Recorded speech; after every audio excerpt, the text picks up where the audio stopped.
आज मॉर्निंगमध्ये निफ्टीमध्ये छान ट्रेड भेटला होता। आज निफ्टीची एक्सपायरी आहे। तर ट्रेड कसा बनला होता आपण बघूया चार्टवर। मी चार्ट ओपन केलेला आहे निफ्टी 50चा 5 मिनिट कॅन्डलवर। आजची जी ओपनिंग कॅन्डल होती ती रेड आणि डोजी टाइप कॅन्डल होती। तिला ब्रेक करून ही ग्रीन कॅन्डल जी वरती गेलेली आहे, अपवर्ड गेलेली आहे।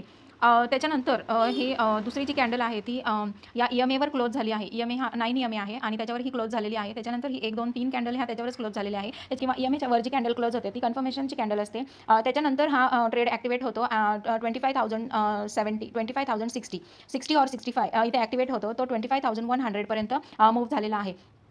तसंच जर आपण बघितलं तर इथे डब्ल्यू पॅटर्न क्रिएट झालेला होता। हा आहे डब्ल्यू पॅटर्न। इथे डब्ल्यू पॅटर्न क्रिएट झालेला होता आणि या डब्ल्यू पॅटर्नचा ब्रेकआउट झालेला आहे। तर प्रीमियम मी ॲड केला होता 25,050चा सी निफ्टीमध्ये ॲड केला होता। प्रीमियममध्ये बघू आपण कशी मूव्हमेंट झाली होती। इथे सुद्धा EMA वर या 2-3 कॅन्डल क्लोज झाल्या होत्या। त्याच्यानंतर EMAच्या वरतीही एक ग्रीन कॅन्डल क्लोज झाली होती। त्याच्यानंतर माझी एंट्री होती